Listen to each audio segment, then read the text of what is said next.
Indian reserve battalion commando വിംഗിൽ police കോൺസ്റ്റബിളായി നിയമിക്കുന്നതിനു വേണ്ടി ഒരാൾ അപേക്ഷ സമർപ്പിച്ചു. പ്രസ്തുത ഉദ്യോഗാർത്ഥി എല്ലാ യോഗ്യതാ പരീക്ഷകളും വിജയിച്ചെങ്കിലും ഒരു ക്രിമിനൽ കേസിൽ ഉൾപ്പെട്ടിട്ടുണ്ടെന്ന് ചൂണ്ടിക്കാട്ടി സംസ്ഥാന സർക്കാർ അദ്ദേഹത്തിന്റെ നിയമനം നിരസിച്ചു.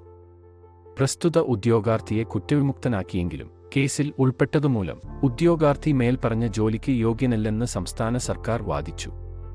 ഇതേ തുടർന്ന് ഉദ്യോഗാർത്ഥി കേരള അഡ്മിനിസ്ട്രേറ്റീവ് ട്രൈബ്യൂണലെ സമീപിച്ചു. ക്രിമിനൽ കേസ് മാറ്റി നിർത്തിയാൽ ഉദ്യോഗാർത്ഥിയുടെ സ്വഭാവത്തെക്കുറിച്ചും പശ്ചാത്തലത്തെക്കുറിച്ചും മോശമായ അഭിപ്രായങ്ങളൊന്നുമില്ലെന്ന് ട്രൈബ്യൂണൽ ചൂണ്ടിക്കാട്ടി. അതുകൊണ്ട് ഉദ്യോഗാർത്ഥിക്ക് പോലീസ് കോൺസ്റ്റബിളായുള്ള നിയമനത്തിന് അർഹതയുണ്ടെന്ന് ട്രൈബ്യൂണൽ വിധിച്ചു. ഇതിനെതിരെ സർക്കാർ ഹൈക്കോടതിയിൽ ഒരു ഹർജി സമർപ്പിച്ചു. ബഹുമാനപ്പെട്ട ഹൈക്കോടതിയുടെ മുമ്പാകെ ഉയർന്ന ചോദ്യം ഒരു ക്രിമിനൽ കേസിൽ ഉൾപ്പെട്ട ഒരു ഉദ്യോഗാർത്ഥിയെ പോലീസ് കോൺസ്റ്റബിളായി നിയമിക്കാമോ എന്നതായിരുന്നു. ഒരു ഉദ്യോഗാർത്ഥിയെ ക്രിമിനൽ കേസിൽ വെറുതെ വിട്ടതുകൊണ്ട് മാത്രം അയാളെ ഒരു പദവിയിലേക്ക് യോഗ്യനാക്കുകയോ അയോഗ്യനാക്കുകയോ ഇല്ല. മറിച്ച് ആരോപണങ്ങളും തെളിവുകളും വ്യക്തിയുടെ സ്വഭാവത്തെ പ്രതികൂലമായി ബാധിച്ചിട്ടുണ്ടോ എന്ന് വിലയിരുത്താനായി സർക്കാർ അന്വേഷണം നടത്തണം.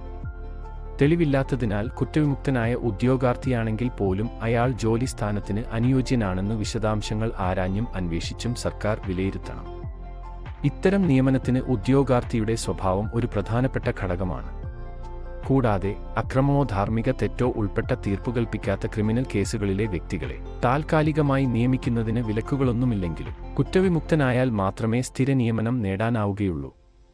ചുരുക്കി പറഞ്ഞാൽ ഒരു ഉദ്യോഗാർത്ഥിയുടെ യോഗ്യത വിലയിരുത്തുമ്പോൾ മുൻകാലത്ത് ഒരു ക്രിമിനൽ കേസിൽ ഉൾപ്പെട്ടതുകൊണ്ട് മാത്രം പൂർണ്ണമായും അയോഗ്യനാക്കാൻ സാധിക്കില്ല. നേരെ മറിച്ച് കേസിൽ ഉൾപ്പെട്ടതിന്റെ വസ്തുതകളും സാഹചര്യങ്ങളും കൂടെ കണക്കിലെടുത്ത് വേണം നിയമനത്തിനായി പ്രസ്തുത ഉദ്യോഗാർത്ഥിയുടെ യോഗ്യത വിലയിരുത്താൻ.